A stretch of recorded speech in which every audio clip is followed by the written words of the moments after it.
یہ صدائے حریت جموں کشمیر ہے۔ کشمیر اپڈیٹ کے ساتھ ابن سلام۔ کورونا کی وبا سے پیدا شدہ سنگین صورتحال کے پیش نظر کشمیری نظر بندوں کی رہائی کا مطالبہ زور پکڑتا جا رہا ہے۔ امریکی نائب معاون وزیر خارجہ برائے جنوبی و وسطی ایشیائی امور ایلس ویلز نے بھی تمام نظر بندوں کی رہائی کا مطالبہ کیا۔ اپنے ایک بیان میں انہوں نے ریاست کے سابق کٹھ پتلی وزرائے اعلیٰ عمر عبداللہ اور فاروق عبداللہ کی رہائی کا خیر مقدم کرتے ہوئے کہا ہے کہ امریکہ تمام کشمیری سیاسی رہنماؤں کی رہائی اور انٹرنیٹ سروس کی بحالی کی حوصلہ افزائی کرتا ہے۔ حریت رہنما اور تحریک مزاحمت کے سربراہ بلال احمد صدیقی اور Kashmir traders and manufacturers federation کے قائم مقام صدر منظور احمد بٹ نے نظر بندوں کے متاثر ہونے کے شدید خطرے پر تشویش کا اظہار کرتے ہوئے انسانی حقوق کے عالمی اداروں اور تنظیموں سے اپیل کی ہے کہ وہ کشمیری نظر بندوں کی حالت اظہار کا نوٹس لیں اور ان کی فوری رہائی کے لیے بھارت پر دباؤ بڑھائیں۔ دریاسنا مقبوضہ علاقے میں کورونا سے پہلی ہلاکت واقع ہوئی ہے۔ وفات پانے والا سری نگر کا ایک 65 سالہ شہری تھا جو بھارت کے مختلف شہروں کا سفر کر کے آیا ہوا تھا۔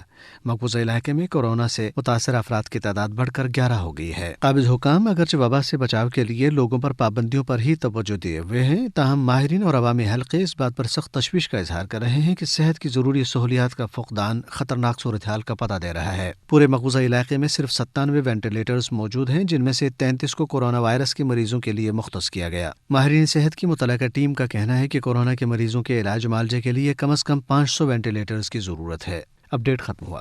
اس وقت جب کورونا وبا کی وجہ سے پوری دنیا میں خوف و دہشت کا عالم ہے اور انسانی اقدار پر یقین رکھنے والی اقوام اور افراد لوگوں کو بچانے کے لیے سر توڑ کوششیں کر رہے ہیں، ہندوتوا کے پجاری کشمیریوں کی دشمنی میں اتنے اندھے ہو چکے ہیں کہ وہ گزشتہ 7.5 ماہ سے زائد عرصے سے محصور کشمیریوں کے گرد اپنا گھیرا مزید تنگ کر رہے ہیں۔ اس حوالے سے سنتے ہیں جموں کشمیر مسلم لیگ کے کنوینر اور حریت کانفرنس آزاد کشمیر شاخ کے رہنما اشتیاق حمید کی گفتگو۔ بھارتی فورسز کا تشدد اور مودی سرکار کے اقدامات انتہائی افسوسناک اور قابل مذمت ہیں۔ جیلوں کے اندر صورتحال روز بروز ابتر ہو رہی ہے، صحت خراب ہو رہی ہے۔ وادی سے باہر بھارتی جیلوں میں مقید حریت قیادت کو ایک منصوبے کے تحت تشدد کیا جا رہا ہے۔ JKLF کے قائد جناب یاسین ملک صاحب کی صحت انتہائی خراب ہے اور ان کی زندگی کو مزید خطرات لاحق ہو گئے ہیں، جس کی تمام تر ذمہ داری بھارتی سرکار پر ہوگی۔ ہم اقوام متحدہ سے اپیل کرتے ہیں، جہاں پوری دنیا اپنی عوام کو بچانے کے لیے تگدو کر رہی ہے، وہاں مظلوم کشمیریوں کی زندگی بچانے اور کورونا جیسی وبا